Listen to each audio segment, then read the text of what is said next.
Good day mga ka-sports natin dyan.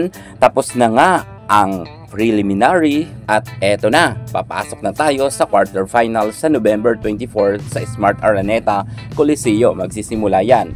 At syempre, alam nyo ba na ang Corona ngayon ay nasa Creamline Cool Smashers? Pipilitin nga to ng ibang team na agawan nga ang Corona ng CCS. At pagkatapos ng ating quarterfinals ay dire-diretso na agad ito sa semifinals at sa Battle for Gold at Battle for Bronze. Grabe, mabilisan lang ang labanan pagdating nga sa PVL Reinforce dahil patapos na nga ito.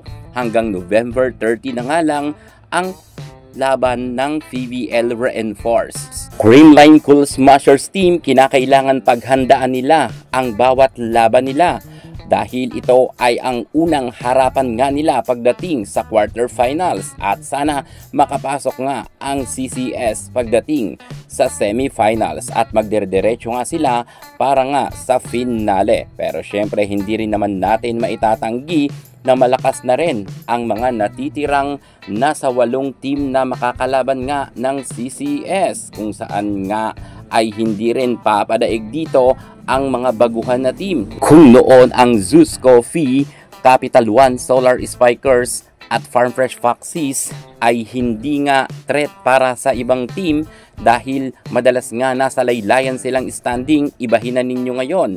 Lalo na ang Solar Spikers na talagang lumakas na at ang Zeus Coffee na kung saan talagang isa sila sa mga kinakailangan paghandaan ng bawat team. Maging ang Farm Fresh Foxes ay lumakas na rin. Kaya kinakailangan talaga na ang Creamline Cool Smashers madepensahan nila ang kanilang natitirang isang Corona. Pagdating sa Reinforce, ito na lang ang hawak nga nila na Corona dahil sa All Filipino Conference at Invitational Conference ay nabawian na nga sila ng Corona. Titingnan natin kung kakayanin ng ating Creamline Cool Smashers na makalusot pagdating nga sa semifinals. Sana ay makapasok talaga sila, yan ang ating pinapanalangin. Well, syempre kung hindi man makapasok ang CCS, tanggap naman namin yan. Pero sa tingin ko, papalag at papalag dito ang CCS. Gustong gusto talaga nila na madepensahan nga ang kanilang nag-iisang Corona. Well, eto na nga, pag-uusapan na nga natin ang kanilang harapan. Full schedule nila to semifinals hanggang sa finale na to. Unahin na nga natin dito ang kanilang laban sa November 27. Magaganap nga yan sa Smart Araneta Coliseum. Ito ay ang semifinals na. 4 PM yan at 6:30 PM. At pagkatapos nga nila sa kanilang laban sa semifinals, dire-diretso agad tayo sa November 30. Yung team na mananalo sa semifinals, sila nga ang maghaharap sa November 30 sa Smart Araneta Coliseum para paglaban-labanan nga nila ang mga natitirang medalya, ang bronze medal, silver medal at ang gold medal. Madepensa na kaya nila Alaysa Valdez ang kanilang crown? Well, eto na nga. November 30, Smart Araneta Coliseum. Malaking venue to dahil marami ang mga manonood nito.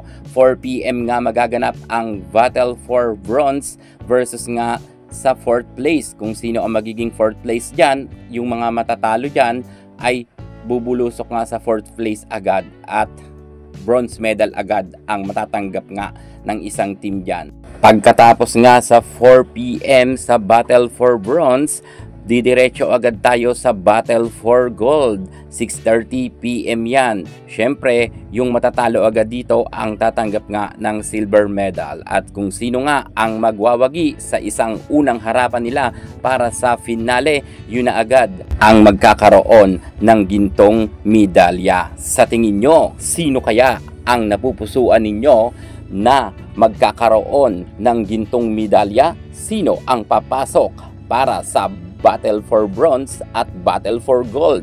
Well, hula-hula na muna tayo ngayon. At least meron na nga kayong idea kung kailan nga ang kanilang harapan. November 30 na, kita-kits tayo dyan dahil ito na ang pinakalas na laban nga sa PVL Reinforced Conference. Pero mas excited talaga ako kapag All Filipino Conference na dahil dito na talaga magkakaalaman. Walang import, kaya't wala talagang aasahan sila na tutulong sa kanilang import para sa All Filipino Conference. Local players tayo at dito na magkakaalaman kung sino talaga ang malakas na team. Good luck CCS sa inyong laban sa quarterfinals at aabangan namin kayo hanggang sa finale. Thank you so much. God bless!